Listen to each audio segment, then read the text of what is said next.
একটা শাশুড়ির লেখা যে আমি ছেলে বিয়ে দিয়ে কি ছেলেকে পর করে দিলাম, শখ করে একমাত্র ছেলেকে বিয়ে দিয়ে আনলাম। বিয়ের 10 দিন যেতে না যেতেই দেখি আমার ছেলে আর আগের মতো নেই। আমার বয়স 60 বছর চলে। আমি সরকারি চাকরিজীবী ছিলাম। যে ছেলে অফিস থেকে এসে সবার আগে আমাকে খুঁজতো, ওই ছেলে এখন মায়ের খোঁজ নেয় না, সবার আগে বউকে খোঁজে। সারাক্ষণ বইয়ের সাথে সময় কাটায়, বইয়ের মুখে খাবার তুলে দেয়, কিন্তু মা খেলো কি না এটা খোঁজ নেয় না।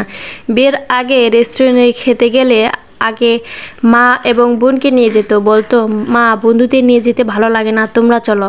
কিন্তু এখন সে ছেলে মা বাবা বোনকে নিয়ে যাওয়া তো দূরের কথা, বউকে বাইরে ঘুরতে নিয়ে গেল, এটা মায়ের থেকে অনুমতিটাও নেয় না। বউ নিয়ে বিয়ের 1 মাস পর হানিমুনে গেল, কিন্তু অনুমতিটুকু নেয়নি। সারাদিন বউ বউ করতেই ব্যস্ত।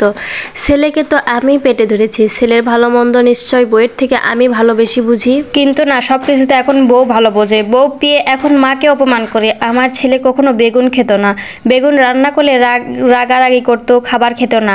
এখন বউ বেগুন পছন্দ করে বলে ছেলে আমার বেগুন খায়। একদিন বেগুন ভাজি করেছে, আমি বললাম বৌমা রাহাত বেগুন খায় না। বউ বলল খাবে মা, খাবে। আমি বললাম খাবে না, ও খায় না। ছেলে এসে বেগুন তো খেলোই, উল্টো প্রশংসা করলো। ওই দিন অপমান করলো ছেলে আমাকে, বোঝালো মা কিছুই জানে না। বউ পাওয়ার পেয়ে গেল আরও। বিয়ের 4 মাসের মাথায় ছেলে আমাকে বলে, তুমি কি আমাদের সুখ দেখলে কষ্ট পাও? আমি বললাম না তো। কেন? রাহাত বলে, তুমি সবসময় তোমার সাথে বইয়ের তুলনা করো কেন? আমাদের জীবন আমরা যা ইচ্ছা তাই করি, তুমি কিছুতেই আগের মতো কেন করো?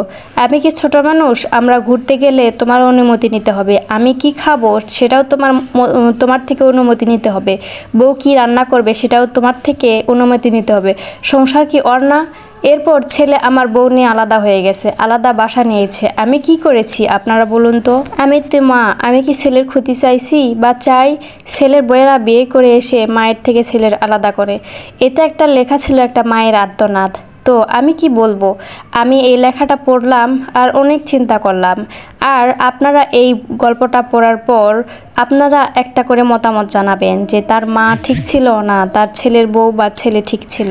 আমার যেটা মনে এসেছিল সেটা আমি আপনাদের মাঝে শেয়ার করলাম না, কিন্তু আমি এই ভিডিওটা আপনাদের মাঝে তুলে ধরলাম। দেখি এটা দেখতে চাই যে আপনাদের মতামতটা আসলে কি ছিল, মানে এখানে ভুল কার ছিল, কে ঠিক ছিল আর কি করা উচিত ছিল এরকম সংসারের। তো এরকম একটা মতামত জানিয়ে যাবেন, দেখব আমার মতের সাথে কি আপনাদের মত মেলে কিনা। আর এ পর্যন্ত আমি আজকে আপনাদেরকে আর্ট করে দেখালাম একটা জবা ফুল। আর্ট করে দেখালাম এই কথা বললে ভুল হবে, কারণ এটা অনেক আগে আর্ট ছিল আর নতুন করে আমি শুধু রং করেছি মাত্র।